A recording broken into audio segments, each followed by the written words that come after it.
Okay, so glad everyone can join us today. We're for our Palo Alto Parkinson's support group meeting, and we're so delighted to have Julie Hicks with us. Julie and I were just chit-chatting, and she did her speech language pathology fellowship at the University of Florida and has been at Stanford Healthcare for how many years has it been now, Julie? I think it's like 4.5 years. Wow, it's really flown by. Yeah. And I've seen her present many, many times. And as I mentioned in the invitation email, one of my colleagues, Denise Dagon at Stanford, watched a recent webinar with Julie and said it was the best webinar she'd ever seen on voice, speech, and swallowing issues. So Oh, you've that's too got much. tall, high bar to meet again, Julie. I'm sure you will, though. So we're the webinar today is being recorded, and Julie's going to provide a PDF of her slides, and we'll get those posted to our webpage as soon as we can. So if anybody has questions, just a little bit of housekeeping. At the bottom of your Zoom window, hopefully you'll see either a chat icon or a Q&A icon. And if you click on one of those and just type in a message for me, I'm going to monitor the questions and I monitor the chat, and I'll interrupt Julie as needed to ask your questions, and we'll have plenty of time at the end for questions as well. So thanks everybody for coming, and look forward to hearing what you have to say, Julie. Perfect. Hi, everyone. It is so nice to meet you if I haven't met you before, and it's nice to see you again if you already know me.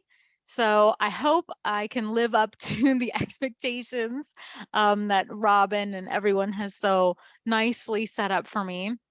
I want to take some time to talk to everyone about management of voice, speech, and swallowing issues that can arise in Parkinson's disease. Now, this is a topic, actually, these are topics that I could and do lecture about for hours and hours on end for lots of different kinds of conferences and classes. So I've done the best that I can to try and condense it into one short span of time. So I'm sure there's a lot that I'm not going to touch on. I definitely want you to feel free to ask questions if you feel like there's something that I didn't explain as in depth as I normally would if I had more time or you're uncertain of. As Robin said, I've asked her to just interrupt me when it seems appropriate to talk about a certain question while I'm on a slide. So you don't have to wait till the end unless you want to. All right, so I'm going to get started. Just a little bit about me. I am one of the full-time speech language pathologists at the Stanford Neuroscience Health Center here on 213 Corey Road, and I am coming to you live from one of the exam rooms on the first floor. That is why you see all the beautiful photos of brains and larynges here on the back. Besides my full-time job at Stanford, for the last 2-3 years, I've also been a part-time faculty member at Cal State East Bay. They have a graduate program for speech pathologists. And so I am on staff and I teach a class every year. In fact, coming up in the fall will be year number 3, where I teach graduate students about motor speech disorders, including the speech disorders that come along with Parkinson's disease, stroke, ALS, MS, any sort of neurological process. So the topics we're talking about today are some of my favorite things professionally and personally to talk about. I joke with people saying that as a speech pathologist, I am set up to do exactly what I love, to talk about talking and to talk about eating. So that is what we're going to talk about today. Now, I want to at least lay out a framework for what we're talking about, because it may feel like I'm bouncing around a little bit, but I promise I tried to keep it in a very well laid out format, even though we're having to switch back and forth between communication and swallowing. When I use the word communication, I'm trying to box in speech and voice. So I want to spend some time talking about normal communication and swallowing function, then what it means to have abnormal communication and swallowing function, Then we'll go on to talk about why changes happen in persons with Parkinson's disease. Then we'll go into how a speech language pathologist helps with the evaluation and treatment of these different problems. And then we'll talk about some of the common management and treatment options for all of these different possible symptoms. Okay, so the why. Well, Julie, I know that you love speech and swallowing, but why is it meaningful to other people? Well, I hope other people like talking and swallowing because it happens during a lot of your day. So the average person swallows about 900 times per day. Now that's about 1 minute, 1 time per minute while you're awake, about 3 times per hour while you're sleeping, and even more when you've actually sat down to a meal. And then I want you to think about how often we spend our day eating. Robin and I were joking about our 1 o'clock, 2 o'clock coffees. Pretty much my whole day centers around wake up, eat breakfast, get on the train, come to clinic, eat my second breakfast, see some patients, eat a snack, see some more patients, go to lunch, et cetera, et cetera. And then all throughout my day, now I probably talk more than most people, but there's a study from the Bureau of Labor Statistics that estimates that most professionals spend about 50 to 80% of their day communicating, right? And about 2/3 of that time is actual talking. The rest might be written or reading form, but 2/3 of that big chunk of time, more than half of your day, is spent communicating with others, family, friends, coworkers, the guy from AAA, the annoying insurance person. That's all a lot of time. Now, swallowing, just like speech, is a very complex event. It involves around 50 pairs of muscles, as well as several sensory and motor cranial nerves.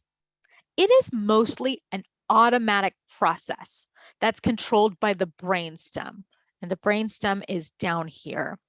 However, research tells us that there are cortical or parts of the cerebrum, which is for higher level functions, that are also in charge of giving neural input to the swallow process.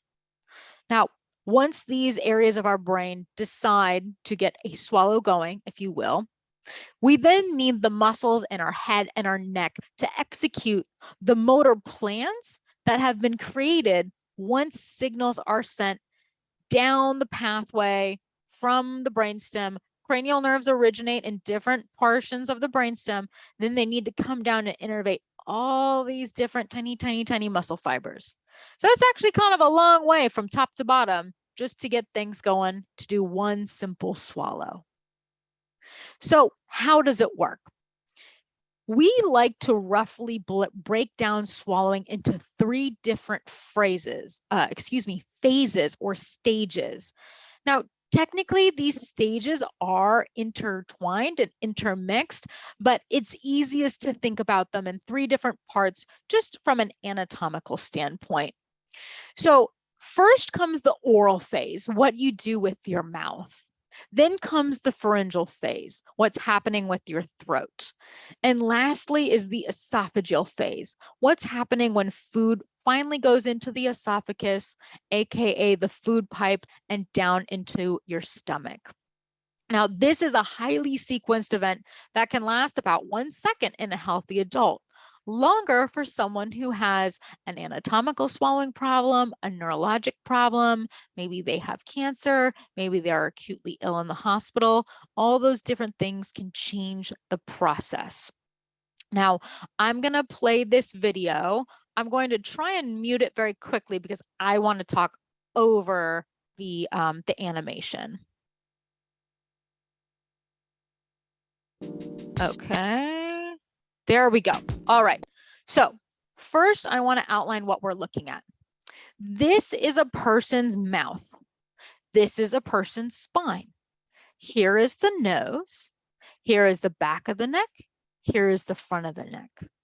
This is the hot spot right here. The throat starts out as one pipe in this back area here along the spine. Now, if we travel northbound in the throat, we're going to come up to the soft palate and then climb into the nasal cavity. So if you ever have something snort out your nose, it's because it went from your mouth, and this palate did not seal off the northbound entrance to the nose, and it was able to come up this way. Now, food and liquid typically does not go that way. Regular food should go southbound. Now, like I said, it's usually in one pipe until about here, where we have what I call the freeway junction. The airway in the front and the esophagus here in the back. Now, the airway is made up of the larynx, also known as your voice box, and the trachea, or the windpipe. The trachea leads straight down to the lungs, whereas the esophagus leads down to the stomach. Now, we only want one of these pipes open at a time. So we only want air coming in and out of this. We only want food and liquid going in and out of this. So we have a couple of structures that get moved to close off the windpipe when we swallow. One of them is this piece of cartilage right here that looks like a finger. It's called the epiglottis. It's going to get passively pushed over to seal off the entrance to the windpipe right here. And then there are muscles here under your chin and in your neck that are going to pull that airway up and out of the way. And you can usually see the hyoid bone, which is part of the larynx, showing that movement, that excursion up and out. Now, this green thing here is what somebody has decided to swallow. We can decide that that looks like a pickle, looks like a pickle to me, maybe a cucumber, maybe something else. So once we put food in our mouth, we call it a bolus. Kind of sounds like a ball, because we want to mash and move things around with our teeth and our tongue to make it into a nice ball so that it all goes down collectively in one fell swoop down into the food pipe. So we're going to watch this fella mash around his little pickle bolus, right? The tongue is smashing it against the roof of the mouth, making it into a nice flat little ball. We're zooming in here just so you can see a little more. That palate closes off. You can see that the epiglottis is starting to flip over. The bolus is starting to run down past the base of the tongue. Your tongue actually has most of its muscle curled up here down inside in the back area. I'm going to press play again, and we can see everything close down as it slides further down to the throat. The upper esophageal sphincter, which sits here at the top of the esophagus, is going to get a signal from the brain to relax so that food can pass through. And as that happens, things are going to return back to start position. So that's what normal swallowing should look like. Again, it's a lot of different movement that happens all at once. And any change to timing and coordination of that movement can make someone have a swallow problem. Now, speech is similarly complex, and it involves about 100 different muscles in the face, the mouth, the neck, and our breathing muscles down in the abdomen. Communication itself also, we have to remember, has a pre-process, right? Not just the physical output. And today I'm only talking about the physical output of speech and voice. But remember, we have all those processes that happen before finding the words that you want to use, finding the words of your language, putting them in a comprehensible sentence, then sending out the motor program and the motor plan to physically produce it. And just for a fun visualization about how much is moving all at once when you're talking, I have this really great video that's of a fast MRI of a patient singing "If I Only Had a Brain." You might know that song from one of my favorite movies, The Wizard of Oz. So I'll play just a minute for you so that you can see all the different muscles in the tongue and the palate and the lips and the teeth moving. I could while away the hours, conferring with the flowers, consulting with the So much rain. movement here with the tongue. Soft And my palate head I'd be elevating. scratching while my thoughts Lips were busy moving. hatching. If I only had a Teeth moving. brain, I'd unravel every riddle for any And I'll just stop individual there for a in moment. This is a great video on YouTube if you want to watch it more. That one is available for anyone to see online. Now, or in to simplify things for communication, as I alluded to, I'm going to separate voice and speech a little bit. Voice itself is really sound production, the production of an acoustic sound wave. And speech, it's a little bit easier to think of that as the modified final product. You need voice to make speech, but without speech, you just kind of have a sound wave. Voice itself depends on a couple of different systems. First, we need an air pressure system or a power system. And then we get from our breathing muscles, right? We have to be able to get a good breath of air to create a power source to then deliver that air wave to the vibratory system. The vibratory system is our larynx or our voice box. It's set up with different muscles and then a layer of tissue, which we call the vocal folds. People commonly call them the vocal cords, but actually it's not really cord-like tissue. It's more like a thin layer of tissue, like a Kleenex tissue or a layer of skin, folds of skin. And we need fast-moving air going through the vocal folds to create a vibration to make sound. And then the resonatory system is made up of the different chambers that shape that sound. Our throat is a chamber. Our mouth is a chamber. Our nose is a chamber. And the size and shape of those chambers is what makes each person sound different, especially when you think about professional singers. Barbra Streisand is a great example.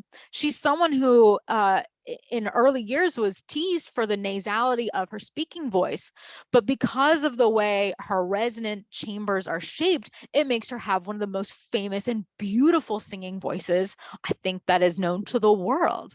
So again, each one of these things makes our voice unique. We all need an air pressure system, we all need a vibratory system, and we all need the resonatory system. Once that sound wave has been created and resonated to different chambers, we actually need our speech muscles to shape them into the sounds of whatever language we speak.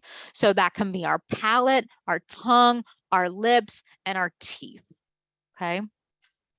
Now, I have a little, oops, I'll come back real quick.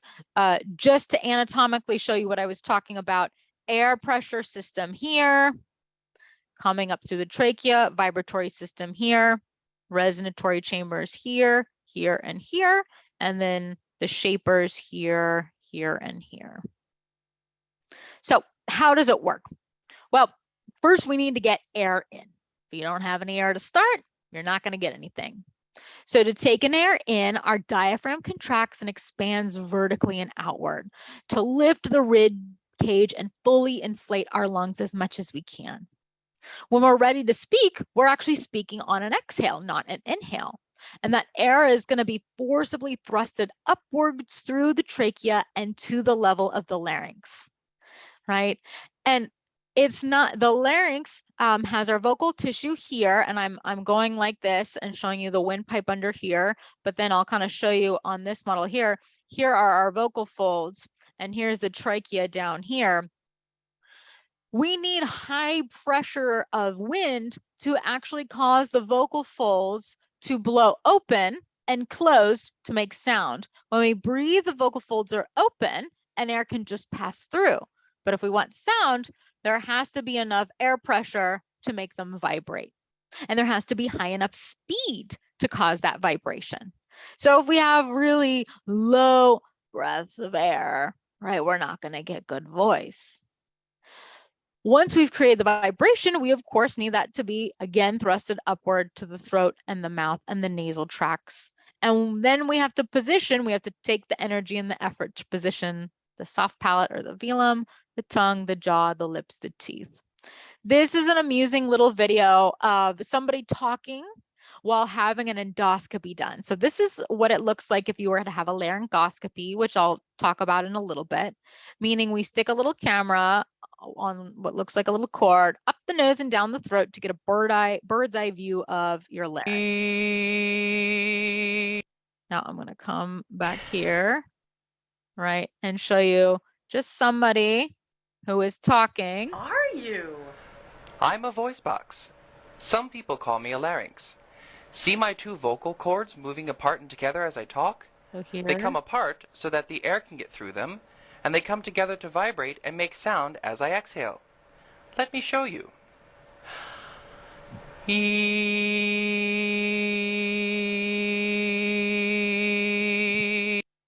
Okay, so hopefully I'm not grossing anyone out too much with that video, but that is what it looks like when you have a laryngoscopy. That's what it looks like down on the inside.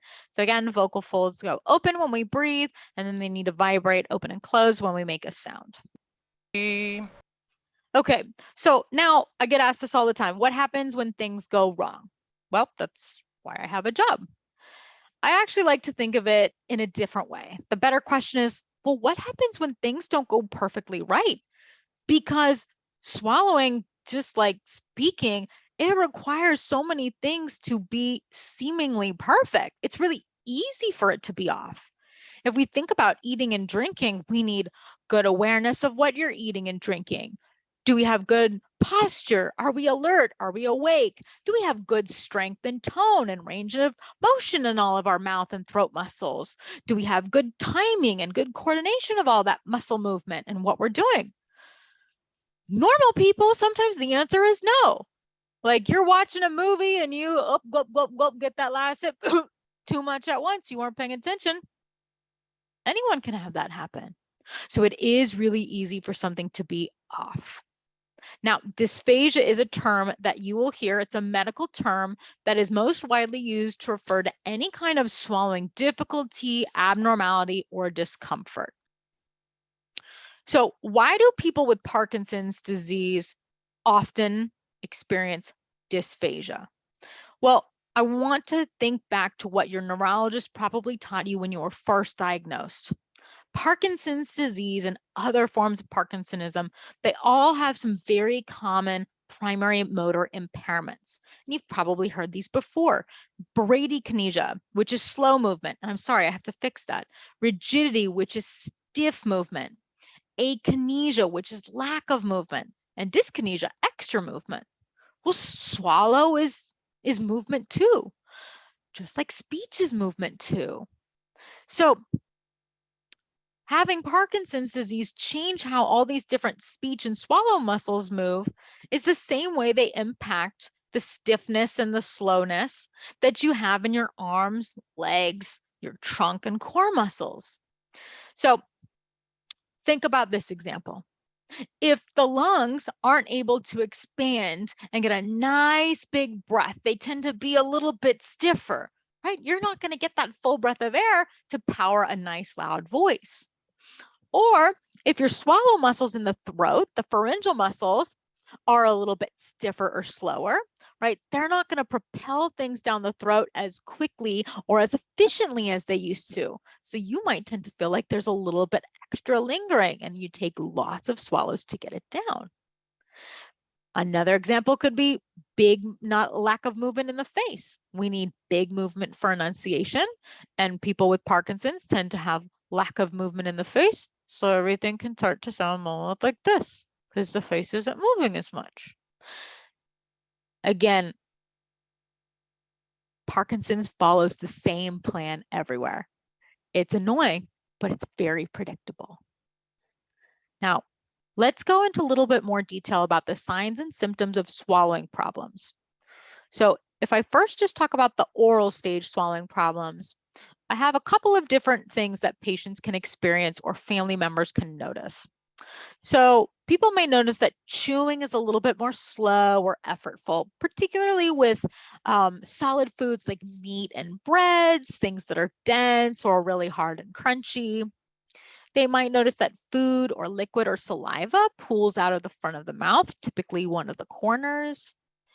Family members might notice that their loved one tends to be a little bit more fast or impulsive with their eating and drinking. I like to fondly call them chug-a-lugging, overstuffing. We may notice that the person tends to hold food in their mouth for a prolonged period of time before swallowing. Sometimes the patients know that it's stuck there and they're wanting to swallow and they can't get it started. Other times it seems like they're not aware of it and they've kind of forgotten what to do with it. There might be pocketing of food, like they've already swallowed, but a family member might notice that there's still some left over, particularly in these cheek pockets. And overall, you might notice that because of some of these different changes, meal times take longer. Your loved one is the last person. First person to get started, last one at the table. Now, pharyngeal and esophageal issues could be things like increased effort to get the swallow started. People feel like it's more effortful to just get the swallow going. There may be coughing while they're eating and drinking, or clearing their throat, or their voice sounds a little wet and gurgly after swallowing something. The person might feel like something is actually sticking in their throat or here in their chest. They might feel, to some degree, a choking sensation. And lastly, they might feel like they have to swallow lots of times or drink lots of liquids to flush things down because they don't clear all the way. Now, typically every person with Parkinson's disease at some point in their condition will have at least one of these complaints, or their spouse or their family member will comment on one of these things. Everybody's totally different though about when they might experience the symptom, how bad it will be, and what we do about it. So that's the main point here, is dysphagia varies from patient to patient on the onset, how frequently they experience it, and how severe it is. I don't have a crystal ball for any patient that comes to me, but I like to tell everyone right away, without scaring them, what they can look out for, because dysphagia can be a really serious problem in persons with Parkinson's disease, because there can be some negative consequences like dehydration and malnutrition. If you're not getting enough food in you, you can very easily get dehydrated and malnourished, and you can have unintentional weight loss. We do not want that. That means you do not have the energy to keep doing the things you want to do. We want you to live your life well. In really serious cases, if the dysphagia is very severe, it can cause something called aspiration pneumonia and other pneumonia and pulmonary complications, which in the worst case scenario can make someone pass away. Aspiration pneumonia and falls can be the leading causes of death in persons with Parkinson's. Now, when the dysphagia is severe enough, patients are having to go to the hospital, and that can cause increased healthcare costs for our society and for the patient and their family on that very individual level. But even more important than those things that I mentioned above that seem very scary, there are some other real things that are problematic when you have dysphagia. When people have trouble swallowing, they become less interested in eating, and they enjoy eating less.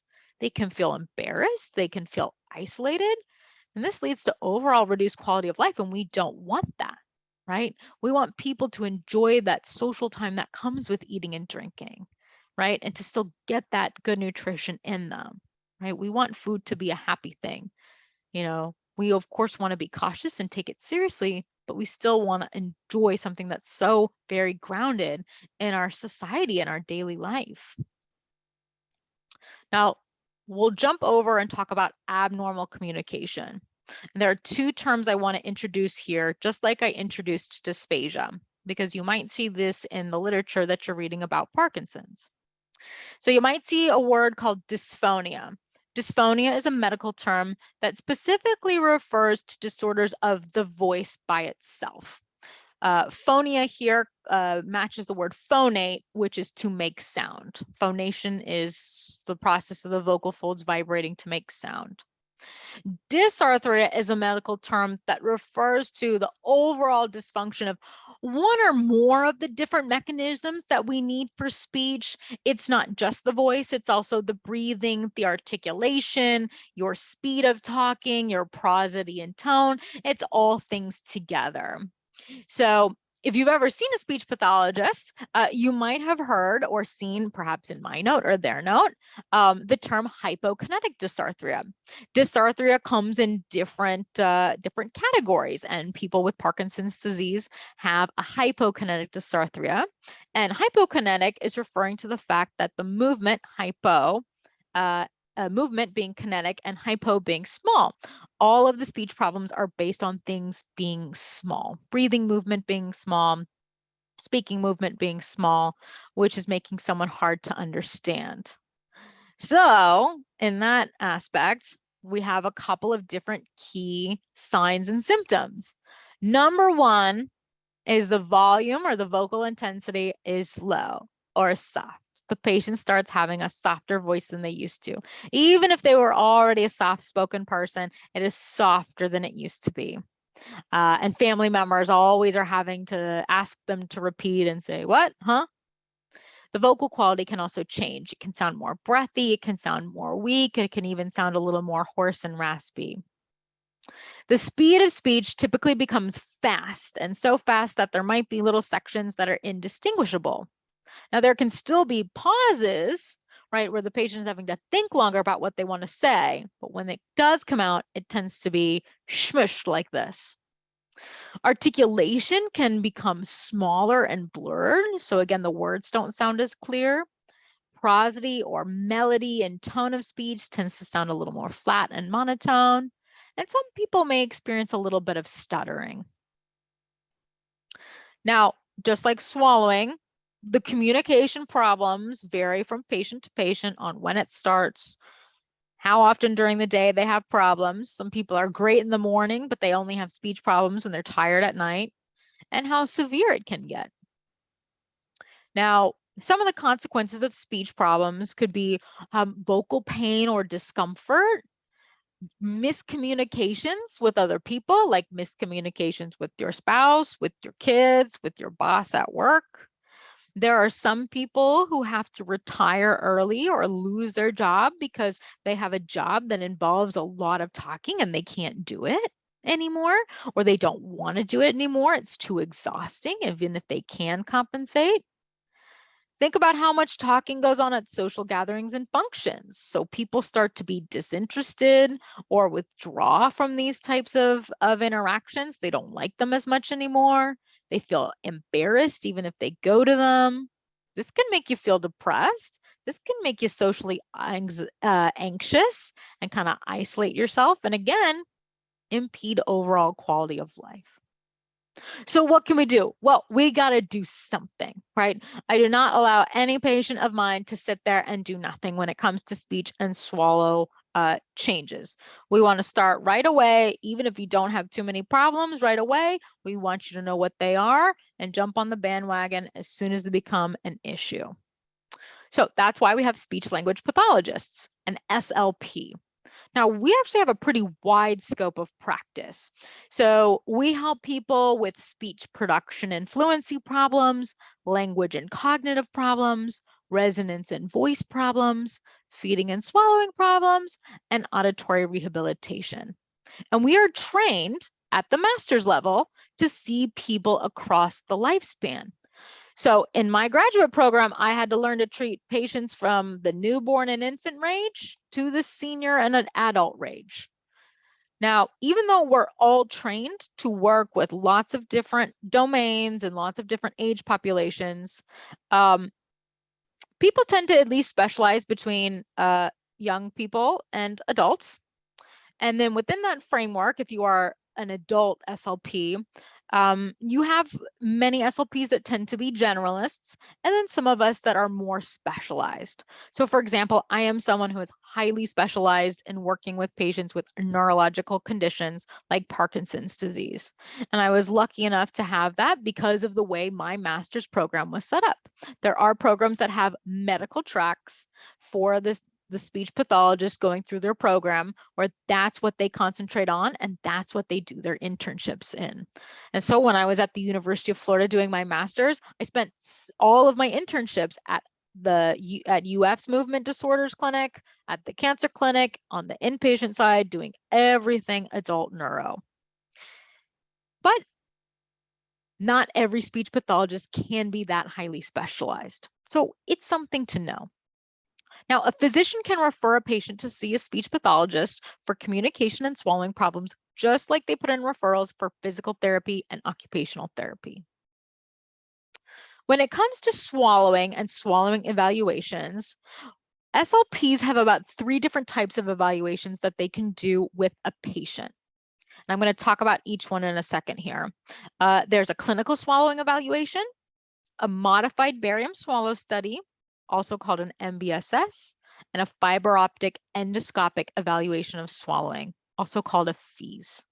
Now, each one has its own positive and negative features, and certain factors will determine which type a patient receives. Now, that could be to do with the clinician's preference and their training level. For example, not all clinicians are trained to do a FEES or an MBSS. There might be stipulations related to the facility and what equipment they have.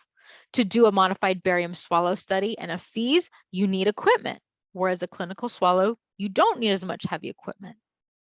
There also might be some stipulations related to the nature and severity of someone's dysphagia symptoms, and also the medical fragility of what the patient can tolerate. Now, a clinical swallow study is also sometimes called a bedside swallow study. And this is usually done in the SLP's office, or if the patient is hospitalized, it's done at their bedside. And a speech pathologist is going to watch patient eat and drink what I call a menu or a spread of different consistencies of food and liquid. They range from thin or water-like liquid all the way up through hard and dense solids. And we observe the patient eating and drinking with their normal behaviors. So we want to watch and see, what size sips do you take? How fast do you eat? We are going to usually touch you. We're going to look at your mouth. We're going to feel your neck as you swallow to feel if that normal, quick, crisp, and strong movement is happening. Sometimes we'll put a stethoscope to your neck to listen for swallow sounds. We may even measure your respiratory rate or some of your other vital signs to see if there's a change. We, of course, are going to look out for whether or not you are coughing, choking, clearing your throat, or have a wet, gurgly quality after you're done eating and drinking, because those are red flags that something might be going down the wrong pipe. Now, modified barium swallow studies and FEES, we call those imaging studies because we do need those extra tools. A modified barium swallow study requires X-ray in an X-ray room, whereas FEES requires endoscopy equipment. Again, what I was telling you about, where we stick the little scope up the nose and down the throat to look at the larynx from a bird's eye view. Modified barium swallow studies are pretty common when we are concerned that somebody is aspirating or has food going into the airway. I take almost all of my patients who have swallowing problems to do a modified barium swallow study so I can really see what's going on through X-ray in the mouth, the throat, and the esophagus. Now, you still are going to have a very similar menu of things to eat and drink, except it's going to be mixed with barium. Barium is a white contrast material that shows up nice and dark and black on my X-ray. It's not good. It tastes a little bit chalky like Pepto-Bismol, but it's not going to be the worst thing anyone has ever had. And we try to be cognizant of how much someone is eating and drinking because we know it doesn't taste great. We want you to take as little as possible for us to learn as much as possible, because it's really great. When we turn on the X-ray, we can take short videos of someone eating and drinking. When someone does a FEES, we don't use barium. Instead, we use a little bit of food dye, usually green or blue, for us to watch how things are moving down the throat. We can't see the mouth, but we can see the throat to see if people have leftovers in their throat when they swallow, or if something goes through the vocal folds and into the airway when they swallow. These can be done by an ear, nose, and throat doctor or a speech pathologist. And just in case you're wondering, yes, they can put a little bit of a numbing spray in your nose because it's not quite comfortable. It's kind of like having a COVID test. Something's in your nose. It's not great, but it gets the job done. Now, this is actually usually a pretty good place where somebody has a question. I will pause just in case somebody did want to ask me about those three types of studies. Somebody asks, do you personally have a preference between the two? If it were you having the study, which would you do, the yucky tasting or the yucky nose experience? Yeah, that's a great question. So my preference is always a modified barium swallow study for two reasons. Number one is it's easy on the patient. So I'm always going to prefer an imaging study first, because I want to cut to the chase and know what's going on. So, but out of the two imaging studies, the MBSS and the FEES, I like the X-ray one because patients can usually come in, they can stay in their own wheelchair or any sort of transport they came into. They just get to sit. Nothing is going in their nose. All we're doing is watching them eat and drink, flashing little bits of x-ray videos while they swallow. The taste of the barium is not too bad. It's well, it is painless and it goes pretty quickly. Most patients say it's a lot better than they thought. So from the patient experience, I think it's usually more pleasant.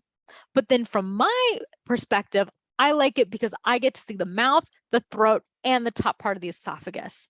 In a FEES, I can't really see the mouth and I can't really see the esophagus. I like the big picture. Both of them allow me to play it back to the patients, which is also nice, but I think patients enjoy seeing the x-ray better than the FEES because it does gross people out sometimes, the FEES. Would it be the same kind of image we saw earlier? No, and I'll pull up something later. The image that you saw before with the larynx, that's what you would see for a FEES. Oh, That's what it would look like, but you would see like applesauce coming down the throat. Oh, okay. All right. Yeah. It was already gross enough, I thought. Yes, yes. But an x-ray, it just looks like a skeleton is swallowing. Yep. I've only had maybe 1 or 2 patients that were weirded out by seeing the x-ray, but usually nobody's that bothered by it because again, it's just a shadow. About so my father had an atypical Parkinsonism disorder, progressive supranuclear palsy. And one issue that he had was he would cough a lot and he would be choking on his own saliva. Do you do a modified barium swallow study where people are just swallowing their own saliva? That's such a good question. Technically, I can't see saliva unless it gets tinted with the barium. Okay. Yeah. So usually, I mean, many patients come to me with the complaint of choking on their own saliva. And sometimes they'll say, yeah, I will sometimes choke on other things. Saliva can be the thickness of water or even thicker, like nectar thick liquid. So no matter what, I want to see how the mouth and throat muscles handle those two consistencies, which can mimic what saliva is. But technically, I can't see saliva on x-ray. The FEES is better for seeing secretions. I can see bubbly, goopy secretions and exactly how much there are and where they're going in a FEES. But I still feel like I learn a lot from an MBSS, even when someone is most concerned about saliva problems and I can't quite see the saliva on the x-ray. Again, unless barium got in there and tinted it. Right. Okay. But you wouldn't have somebody just swallow barium without anything else as a test of. Well, they swallow barium liquid, like, because no matter, like, barium, it's coming, in the liquid or it's mixed with the food. Right. So okay. Yeah. So no matter if someone were to just this is a good example. If someone drinks water, I see the muscles move, but I don't see where the water goes. If someone swallows their saliva, I see things move, but I have no idea where the saliva itself is. Like if it went into the airway, I have no idea if there was no barium in there to tint it. So okay. Yeah. Okay, it's interesting that that saliva could be the thickness of water or nectar. Yeah, it depends. It depends on how thick your saliva is. Right. I have had patients where some barium got into the airway and I could see it coating secretions on the line of their vocal folds. So I was like, okay, yeah, I see that you got secretions in there in your airway. The barium is starting to tint it and I can see it kind of dripping in and out. So if everything's going wrong, then yeah, sometimes I can see it there. Yeah. One thing that my father also had a modified barium swallow study. I thought it was very interesting. And I could be in the room with him at the time. Is that customary where family can be in the room and observing the x-ray? Definitely not in the time of COVID. Okay. And in my practice, I never allowed it during the test. So 2 reasons. Number one is you don't want the family member in the room getting x-ray exposure. If that's how their room is set up, I only allow a family member in the room during the test if I need them to help me feed because the patient won't respond to me.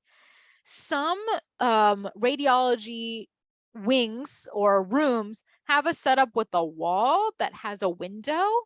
That's usually where the physician is standing. Some places will allow a family member to stand back there, but typically it's discouraged because there's like patient information back there. And if there's another exam room connecting, like in my suite, there's another exam room connected right behind it. So I don't want a family member back there when there's another patient. They just could turn around and see another patient behind us. So instead, what I do, and is quite common, is we bring the patient or the family member in after the study is done to look at some of the films. That's what I do with almost everyone. Or if there's no time to bring them in afterwards to look at the films, I schedule them for a follow-up where we watch the video together. Right. So when COVID hit, then it was definitely no extra bodies anywhere. Right. In a room. In Yeah. a room anywhere. And so, I mean, that's one other layer that would certainly prevent that. Sorry, my my Apple Watch sometimes is listening to me and One other thing that we did in the modified barium swallow study that I thought would be interesting to people is the speech language pathologist had my dad experiment with double swallow. yeah. So I'm actually gonna get there in a second. Perfect. Okay, very good. Yeah. So I'll talk about that in a second. But definitely one of the great things about any sort of swallow evaluation is we can test out certain compensatory strategies that we might want to use later as a part of treatment. I don't like when therapists or physicians blindly recommend things like turning your head, tucking your chin, because I want to see what it looks like before I have someone to do it, because not every compensation is appropriate in every patient case. So let's talk about that a little bit more. In treating a patient, the speech pathologist needs to know the physiological reason why someone is having a problem. Again, I don't blindly give out swallow exercises. I don't blindly give out compensations until I know what the problem is, because it's not one size fits all. Treatment recommendations usually can be broken down into 3 different areas. Number 1, how can we modify your diet to make it safer for you to eat and drink? Number 2, what are behavioral adaptations or strategies that you can use or the family can help the patient use to help them swallow more safely? And number 3, are there any exercises that can help try and improve the strength or the coordination of how the swallow muscles move to make swallowing a little bit more efficient or safe? Unfortunately, you're going to see a common thread here. There is no specific medication or surgery, and I will put a little asterisk there because we will talk about at least one kind of surgery with ENT that fixes the whole problem. Because I get asked a lot, why doesn't my Parkinson's medication fix the swallow problem? Why doesn't deep brain stimulation fix my swallow study or my swallow problem? Why can't I just take something to make this all go away? Well, it's the same answer you hear from everyone. Parkinson's is too complicated.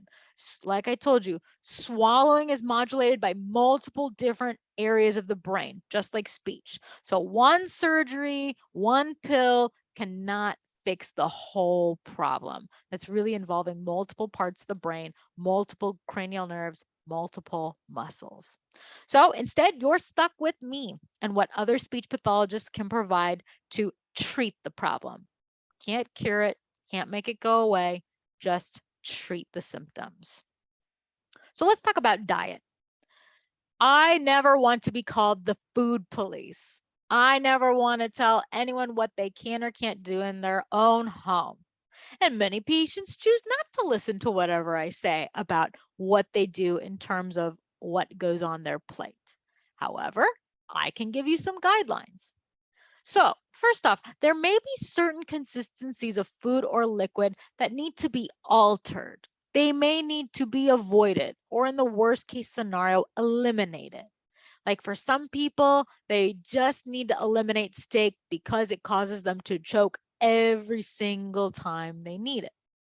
In other cases, maybe they just need to chop it very finely so that it's very small. They need to alter how they eat it by smothering it with an A1 sauce or a different kind of dip or spread or sauce. Sometimes that can help. When it comes to liquids, some of you may be familiar with the process of thickening a liquid. Thickening a liquid can change the rate at which it flows from the mouth and down your throat. When things move more slowly down the throat, they often can keep at a better pace with how things close up in the airway. Water-thin liquids, if you swirl it, you'll see in a cup, they move very fast. So that can run down your throat so fast that it peaks into the airway before all those nice muscles can close off the windpipe. But if we thicken it, say to a mildly thick texture like nectar thick, it will travel a little bit more slowly and you won't always have the same problem. I get a lot of questions about thickened liquids. Thickened liquids are not for everyone. Thickener can be purchased in a powder or gel-based consistency. You don't need a prescription for it. The easiest way to actually get it is online on something like Amazon. And there are tons of different companies like Simply Thick, Thick and Easy that people can buy to put in any beverage. It's flavorless. It goes in whatever you drink. Goes in water, goes in juice, goes in Gatorade, goes in beer, goes in soup broth. Anything that's a water-thin liquid, if your speech pathologist says that you aspirate thin liquids and she wants you to thicken it, you would need to thicken it. Anything and everything. Now, we have a question yeah. about the difference between the gel-based thickeners and the starch. Sure. Based thickeners. Yeah. Okay. So their first difference is, I'm going to call it the bartending difference. So when you mix the powder, you just can stir it, mix it in pretty easy. A gel-based thickener must be mixed by shaking it. You're like James Bond. Your cocktail needs to be shaken, not stirred. If you stir it, it will make little swirly clumps and it will be gross and it will not actually thicken the liquid. So mixology is thing one. Other than how you mix it, it technically is made out of the same stuff. It should dissolve the same. It's still supposed to be the same tasteless flavor, but people often have a preference for one or the other. I think many people find that it's easier to buy and store powders because you just scoop it out like protein shakes, protein powder, whereas the thickener, it either comes in a big pump and you got to pump it like Starbucks pumps, you know, your vanilla syrup, or it comes in little packets. So everybody has a different preference. Like one's kind of easier to mix, the other's easier to store. I know a lot of people that like the gel. I think most people try the powder because it's easier, but they don't like it. So I have them try the gel and they tend to like it a little bit more. There are some brands that actually make pre-thickened beverages for you. And so you can just buy little cups or little bottles full of like pre-thickened cranberry juice or water or Gatorade. Like, not usually Gatorade, but like apple juice, orange juice, if you don't want to mix it yourself. The biggest thing is you have to be careful about looking at the ratio. Every bottle or every packet tells you how much packet per liquid or how much scoop per liquid must go. It's typically 4 ounces of liquid to every packet or scoop, and people often under thicken. So they pour an 8-ounce glass of water because that's pretty normal, but they only put in 1 packet. So they actually needed to have put 2 packets in there. And that's often a problem why some people feel like it doesn't work, is because they don't use the correct ratio. I hope that answered the question. Sometimes you just need to try gel versus nectar, but you know, you can use the other discrepancies that I told you to guide you. The last thing that I have on this slide is a very kind of general statement about feeding tubes. Feeding tubes are a topic that come into play when someone has a dysphagia that's severe enough where they are not able to get enough nutrition and hydration to sustain life, or their swallowing function is not safe to keep eating and drinking, meaning multiple different consistencies go into the airway very, very frequently during their exam. Feeding tubes are very personal discussions between patients, their spouse, their kids, and their doctor and me. So I don't like to make blanket statements about feeding tubes because everybody has different opinions and wishes. Whenever I see someone who has a swallowing problem that is severe enough to talk about feeding tubes, I very openly bring it up and ask the patients and their families to start talking about whether or not they would even want one. Many of my patients want nothing to do with feeding tubes. Because what you have to remember is feeding tubes come with responsibility. Somebody has to know how to use it. Somebody has to put the feeding, the tube feeds and the water through it. They have to clean it and care for it. And that's hard. And then people who have a lot of dyskinesia and extra movement, or they have cognitive problems, can unfortunately be at risk to pull it out. Feeding tubes will give you more time, but they don't always improve quality of life, and they can't prevent you from getting a pneumonia, especially a pneumonia from aspirating your saliva. So they do have some benefits, but they don't, again, take away the whole problem. So I can come back to feeding tubes if there are more questions about that, but again, that tends to be much more personal. So let's move on to something Robin brought up, which is how you eat and drink. How can we change that? I spend a lot of time talking to people about changing their size, sip, and bite.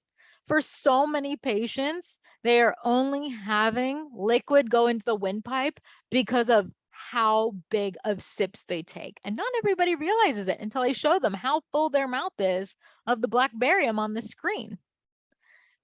A lot of times, if you just change to a smaller sip, the problem is not there. The problem is often also not there if you were slowing down the rate of your eating or drinking.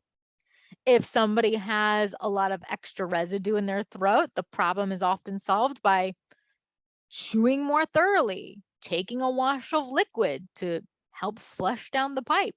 Your throat is just like a toilet pipe. It needs to be flushed every time. Otherwise, you're needing a plunger, but there is no plunger for your throat.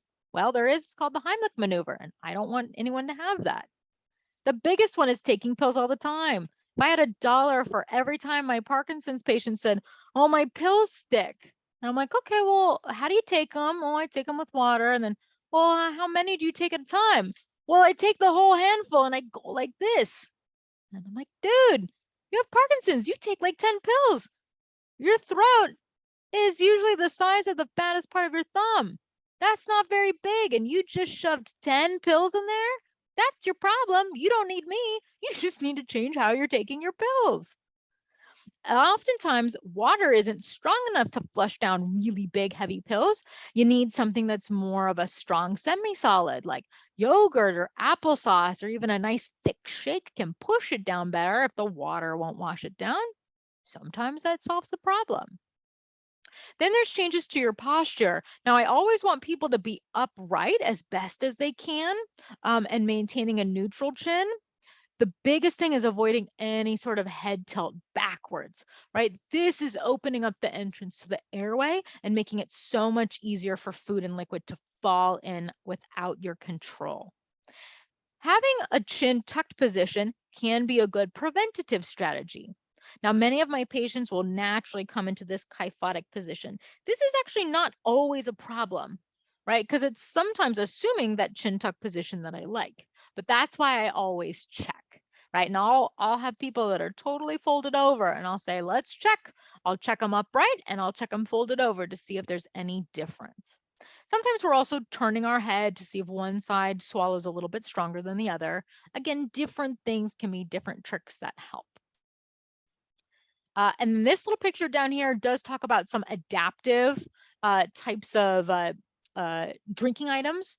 So you might see like this called the CIP sip cup, has a little squeezy pouch, or the bottle is squeezy, I should say, to help for someone who has problems sucking through the straw.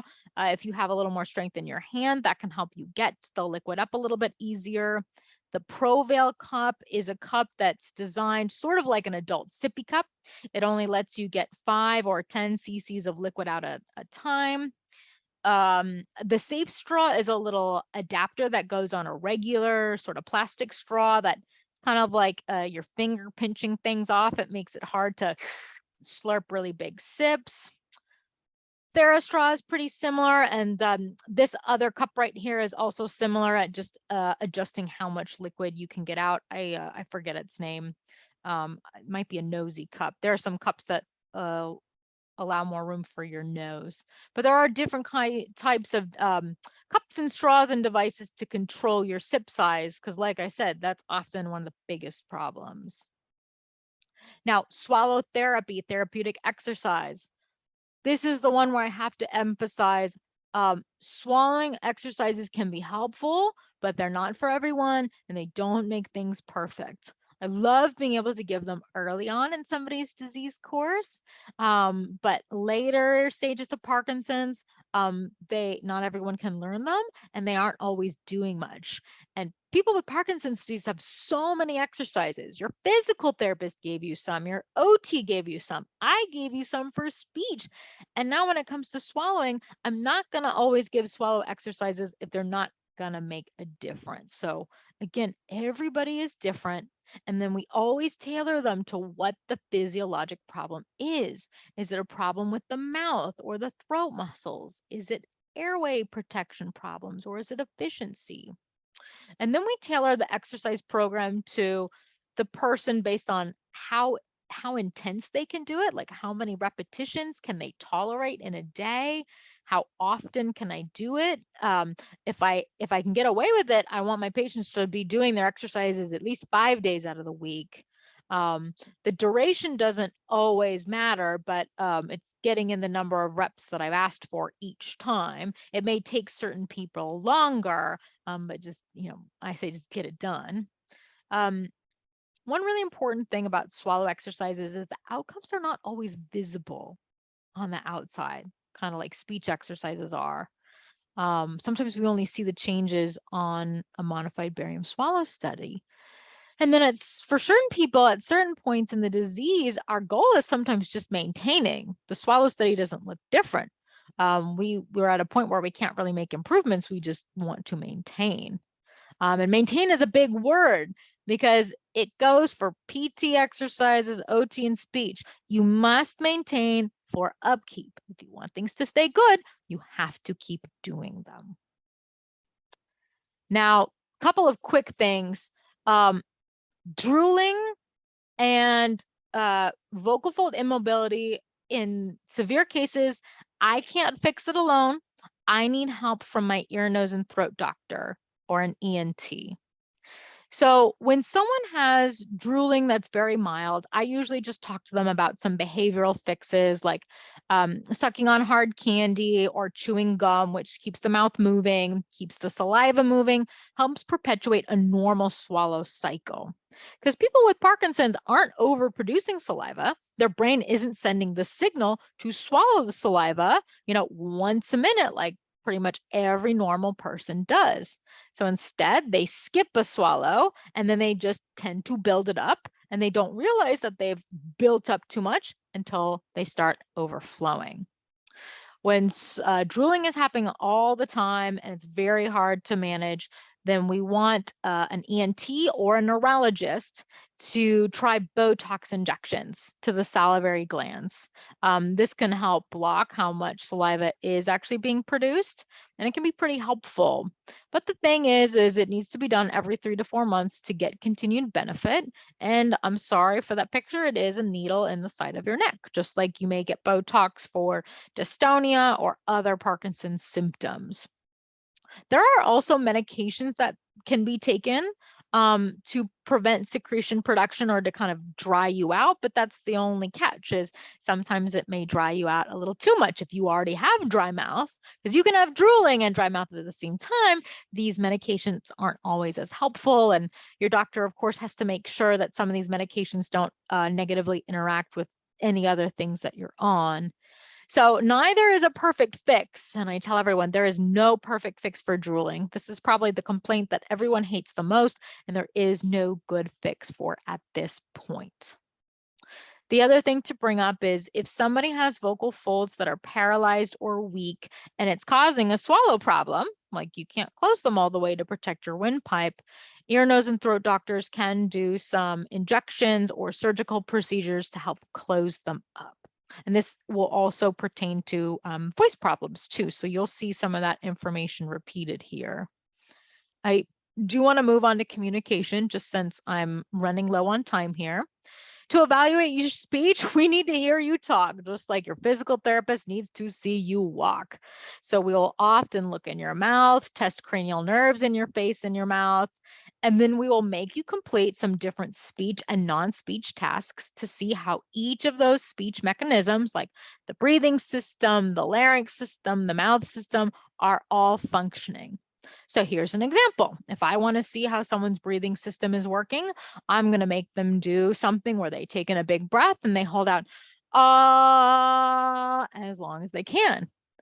I'm going to time them because I want to know, can they get in a good deep breath, and can it support them for a fairly good amount of time, a respectable amount of time to help them say a full sentence.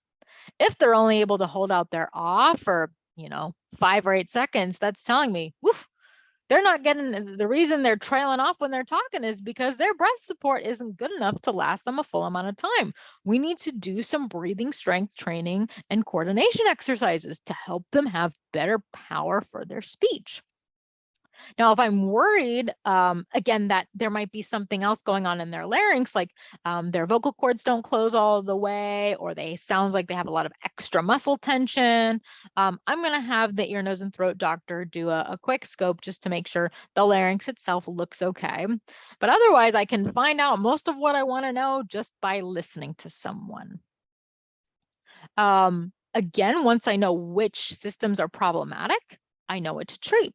Some people really only have problems with the soft volume and kind of the hoarse, weak vocal quality. Other people will also have problems with their speed being too fast, which makes their articulation sound mumbled. And we got to work on more than just the loud voice. So it's not always one simple fix. Like swallowing, I break down treatment into areas. I'm going to give you suggestions about how to adapt your voice and techniques to use to have good speech, but I'm also going to give you exercises to drill these new habits in so that we can help you have the better speech all the time. Because like swallowing, there's no medication or surgery that fixes it.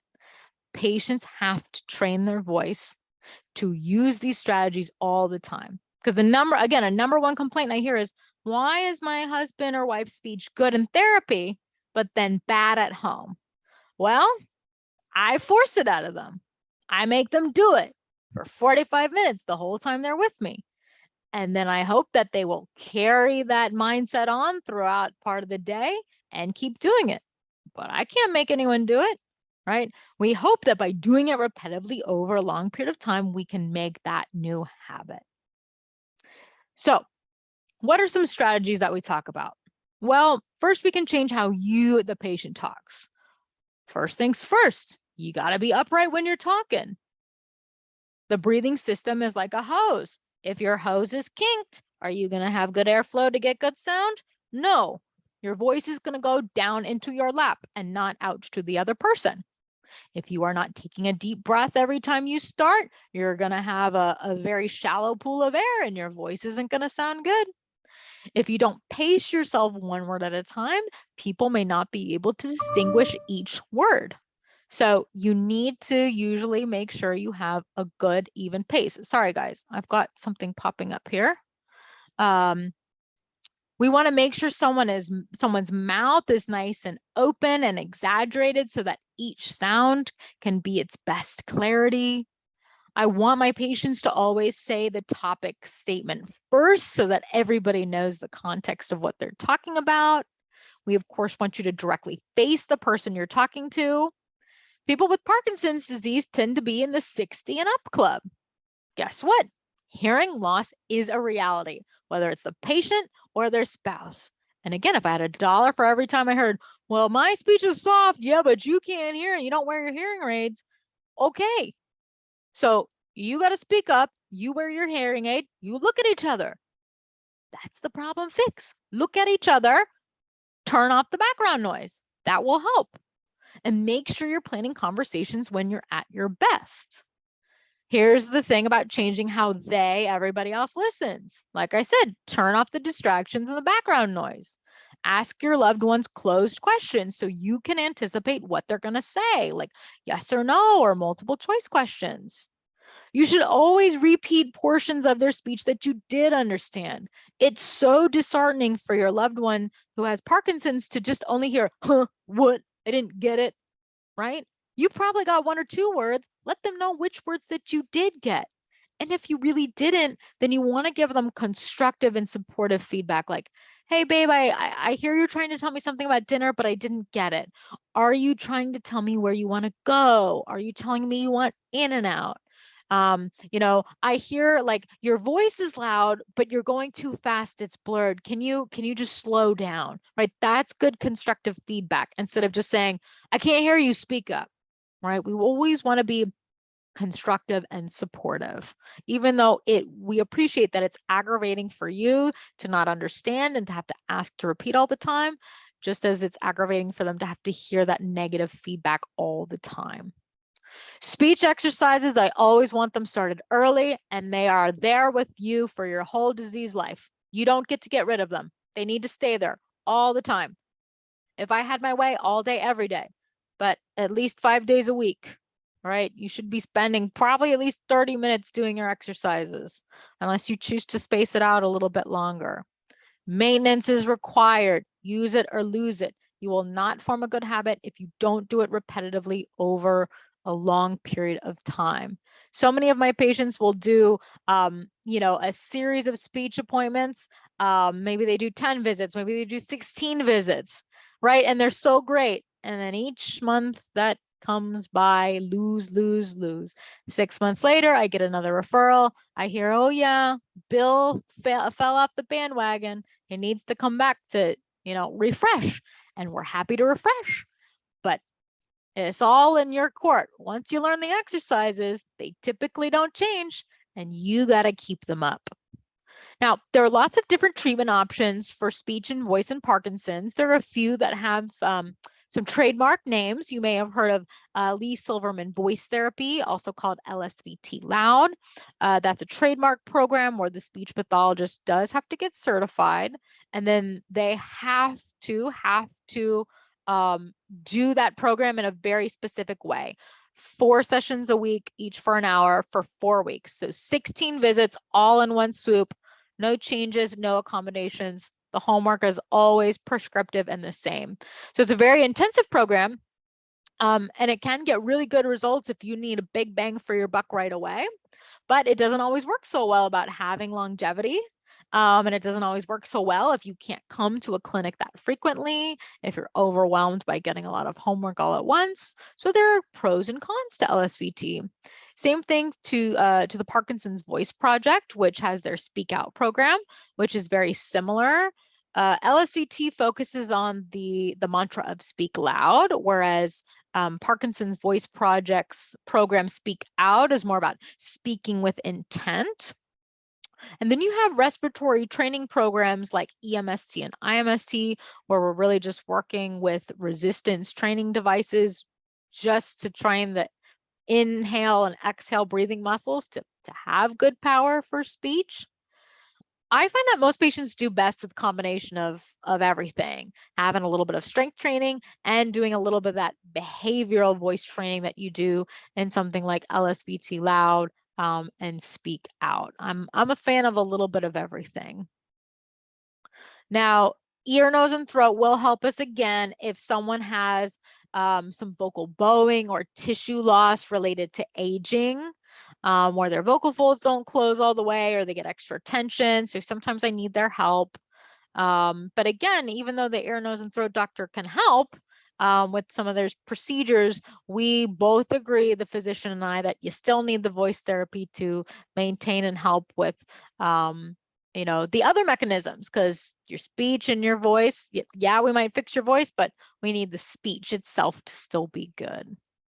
So I'm close to wrapping up here. When speech and voice production really becomes arduous, I want everyone to know that there are ways for technology to help. There can be low-tech options like letterboards and picture boards, all the way to high-tech options like speech generating devices, which can be apps on your iPhone or your iPad or your computer. So you select a button with an icon that says the word you want, and then it says it for you. Personal amplification devices, meaning a personal microphone, like right here. I'm a big fan of these. Teachers use them all the time. Professional speakers use them. Why can't you use it at home? This is great for the end of the day where your voice poops out, but you need it to be loud across the hall to tell your wife, you know, you need help in the bathroom. It's really helpful. Then there's always cool new technology coming out. One of them is a Speech 5 device, which came out of a speech pathology lab at Purdue. The Speech 5 device kind of looks like a hearing aid. It goes over and in your ear. It actually plays some moderately loud multi-babble talk in your ear.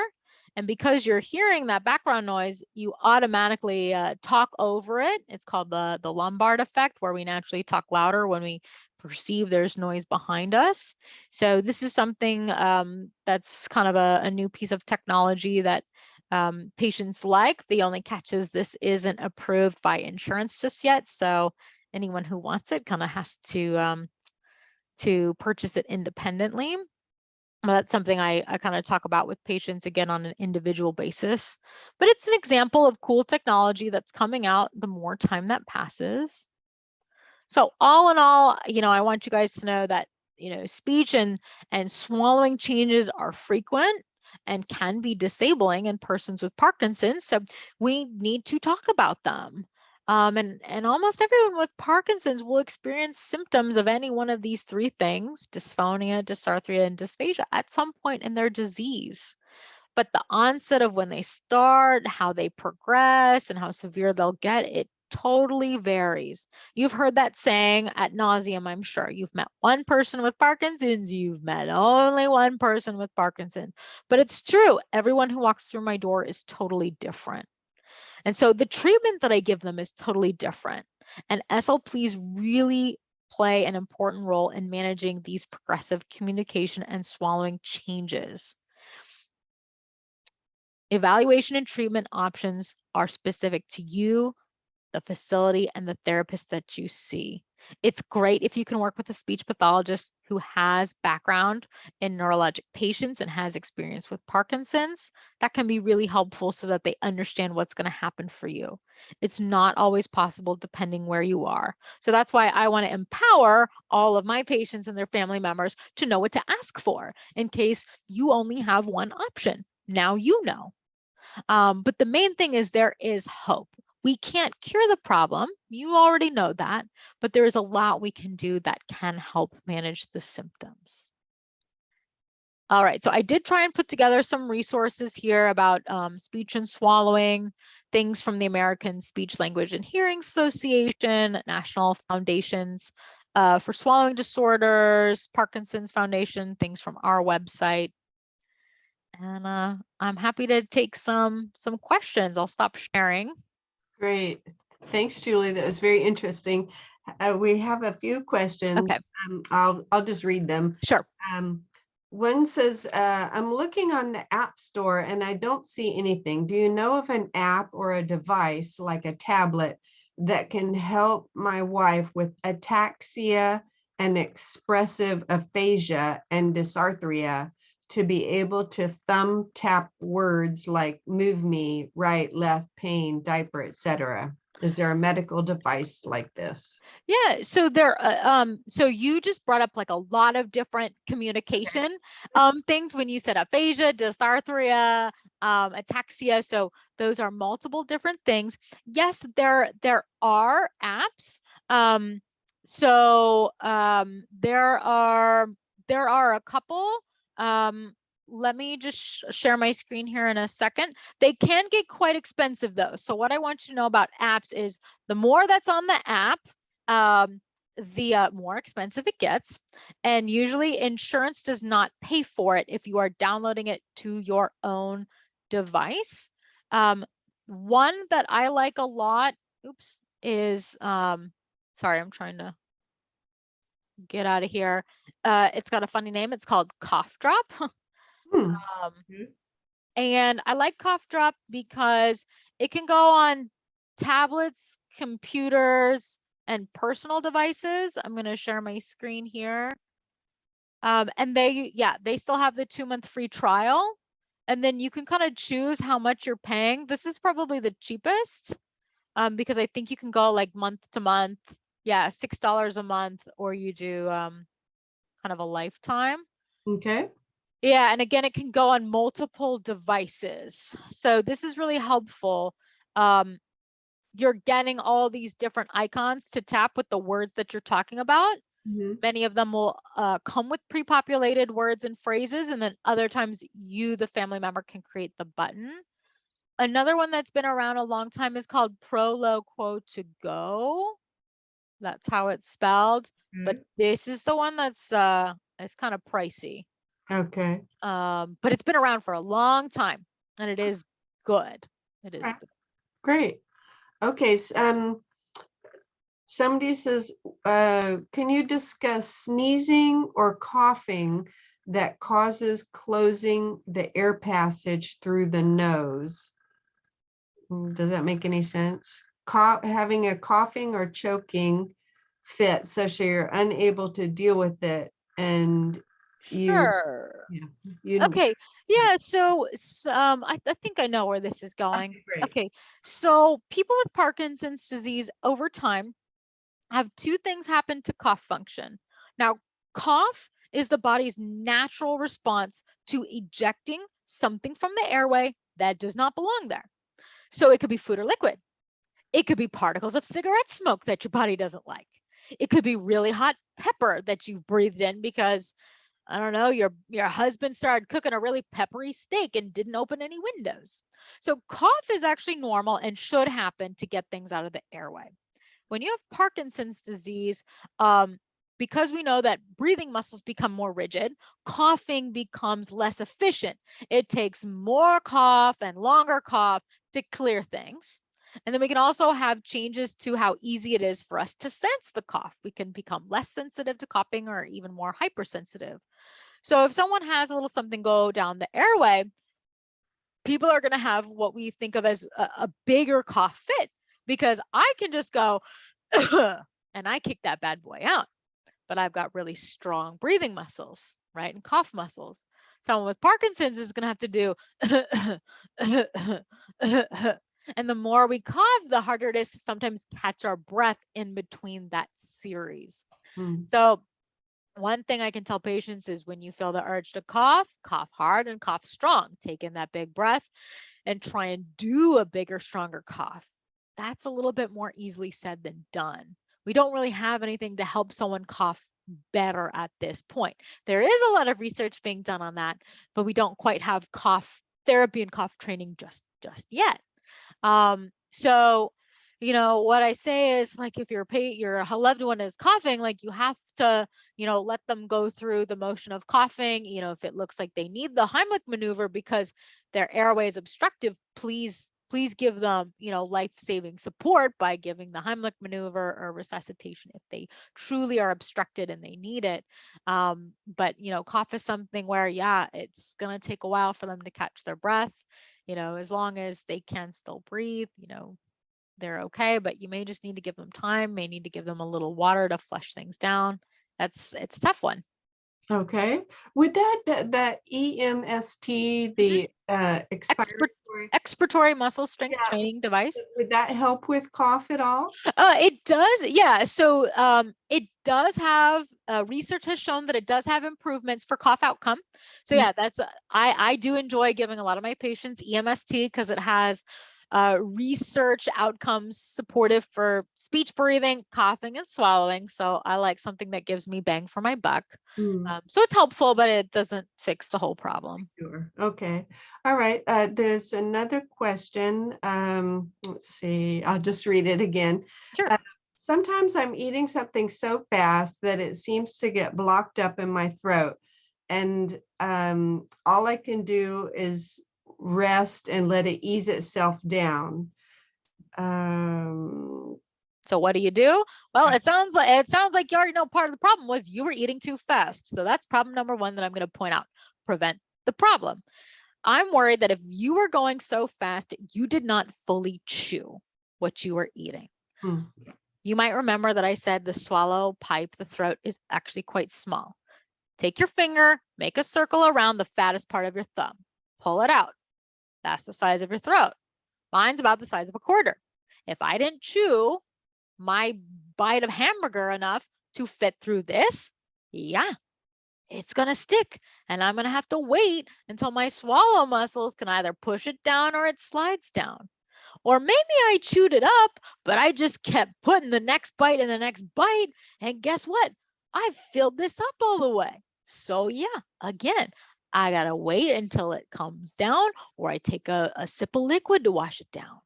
So in this situation, it sounds like you can do a lot of preventative things to help make sure this doesn't happen. Slowing yourself down. Chew even more thoroughly if you can. Or you need to take a flush of liquid after every bite to help move it along so that you're not stuck sitting and waiting. One possibility that I will say could be at play is some people do have dysmotility or slower movement down here in the esophagus that's totally separate from everything up here. So for that, like, yeah, you just got to wait until that comes down.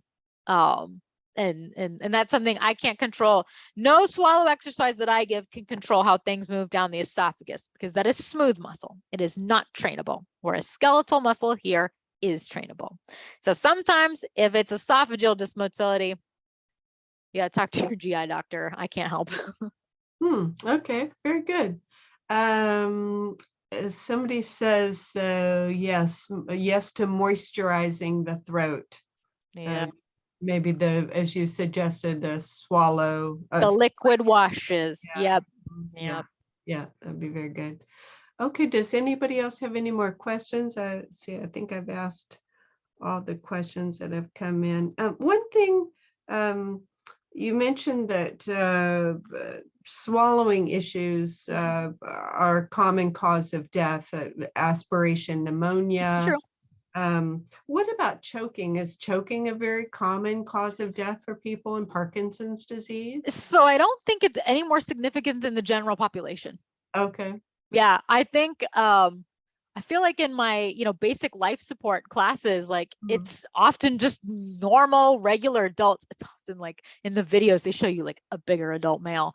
So I would say like the choking itself it's probably the same rate as everyone else. The aspiration pneumonia being the cause of the death in Parkinson's patients is because this aspiration is happening a little bit over a long period of time. If you aspirate once, your lungs, if they're healthy and they're mobile, they can probably clear it, especially if it's just water, right? Or your own secretions. But if it's happening a little bit over a long period of time and it's, food and liquid that's got all kinds of sugars and fats that bacteria love to colonize and eat to make a pneumonia, that's when you're going to get sick.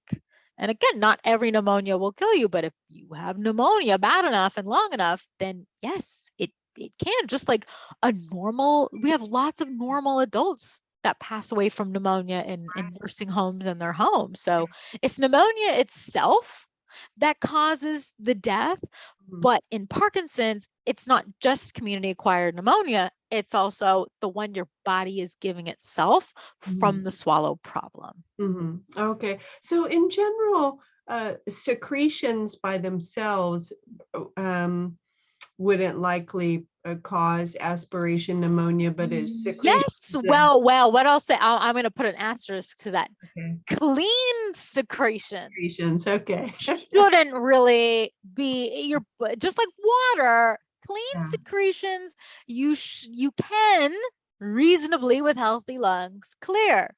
Mm, The problem is very few people have clean secretions. So mm, that's why we talk a lot about dirty mouths. mm, With Parkinson's tend to skip a lot on oral care, or mm, if or their family members or whoever they live with or at facilities, for whatever reason, they skip on it because it's too much effort. So you got mm, a dirty mouth full of oral bacteria that gets into your saliva, your postnasal drip, or your reflux, whatever gunk you got in there. Secretion's a big word for lots of stuff. mm. If it's not clean, it's definitely at risk for causing a pneumonia. Right. Okay, we just got another question coming in, and I hope I haven't concerned the audience, but the question is drooling at night an issue? Yeah. Oh, yeah. Drooling day and night. So at night, here's the thing, you're sleeping. You already swallow less when you're sleeping. I showed you that on one of the first slides. I can't make anyone swallow more while they're sleeping. That's not how the body works.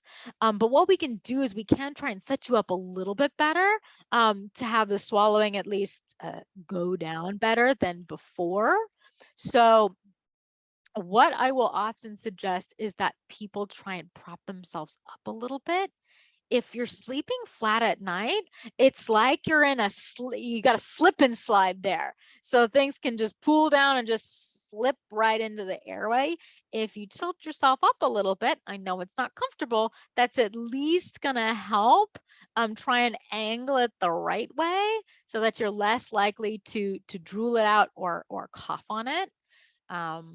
But And there are easy ways to raise the head of the bed. There's that yeah, your little riser, very, yeah, you have a couple of options. If you've got a fancy bed, your fancy bed can usually elevate. yeah. Old school way would be to put some risers actually under the bed, but you need to lift to do that. Mhm, So something that I like is they make these foam wedge pillows that you can mhm, find on Amazon, Bed Bath & Beyond, Target, Walmart. Almost everybody has them.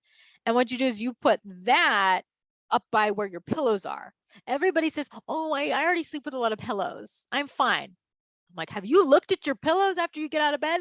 They're flat. They're moved around. Mine look like a hurricane happened. mhm, We mhm, move, we shimmy down, but the foam wedges, they stay put no matter what. mhm, So you can put a bed sheet or a pillow cloth on some of these, or you put your regular pillow, on the wedge pillow so that you still mhm, have that degree of support you like. But the wedge pillow is going to keep your upper body and torso propped up nicely so that you're a little bit more propped up. We like 30 to 45 degrees. Nobody wants to do that mhm, high, but the mhm. closer you can get to that, the better. Yeah. Sleeping on your side versus your back, doesn't always make, or your stomach doesn't make always too Mhm. much of a difference. For that, I say pay attention more to what your doctor said about, your CPAP, or, that often comes into play in Mhm. controlling how you sleep or your back pain. So sometimes you have to Right. follow that first, but being propped up is the best you can do to help with the drooling and the coughing on your secretions at night. There really isn't anything else. Last question is about making an appointment with you or one of the other Sure. language fit therapists at Stanford. How would that happen? Yeah. So right now, at Stanford, we're only accepting referrals from the neuro providers. This is something we've had to do in the last couple of years because we've had such an overflow of referrals. And until May, there were only 2 of us. Now there are 3 of us, Hmm. which is good. So what you would need to do is if you haven't, hopefully you have a neurologist here. We need one of your neuro providers to place a referral. And so once a referral is placed, usually the coordinators call you and they will often tell you the first available. You are allowed to ask for a specific person if you want to. I will tell you that Kay Worry and Sarah Strandberg are also wonderful speech pathologists who have a lot of expertise in Parkinson's disease. I don't want you to think that I'm the only one. We are all fantastic, but you can ask. I think right now we have about a 2 or 3 month wait list. I'm hoping that will get better the more we get our new person K up and running. But that's kind of the process is we have to have a physician referral to treat a patient. So Okay, very good. And for people on the call who are not being seen at Stanford, but who live in Northern California, you're welcome to email me. I'm at rriddle@stanford.edu, and I can send you a list of speech language pathologists who are Lsvt loud trained, and we're also starting a list of those who are speak out trained. Julie mentioned that behavioral treatment as well. So yeah. we can share with you those resources. Yeah, and if Robin has a problem, you can always ask me and I can also Absolutely. try and help. Sometimes the last resort is home health therapy, you know, for areas where there's not a lot of outpatient services is always an option too. Yes, absolutely. And if you're willing to forego insurance approval or insurance payment, the private, Oh, don't do the, oh, I was gonna say, don't do that. Don't do yeah, that. That's a lot of money. it's a lot of money, but There are people who do private practice. yeah, there are. So that's always another option. Yeah. Very good. All right. Well, thanks so much. And to Yes. everybody, with the recording will be online on the website soon, and we'll get Julie's PDF of the slides uploaded. It won't include the videos, unfortunately, so you have to watch the recording for that. And thank you so much, Julie. It was a great Yeah, presentation. it was my pleasure. I'm gonna go, and I got one last patient for the day, so I will leave you all in Robin's good hands, and I gotta go help someone else. So I hope you all have a great rest of your day. Thanks. Same to you. Bye, Okay, everyone. See you next bye. time. Bye.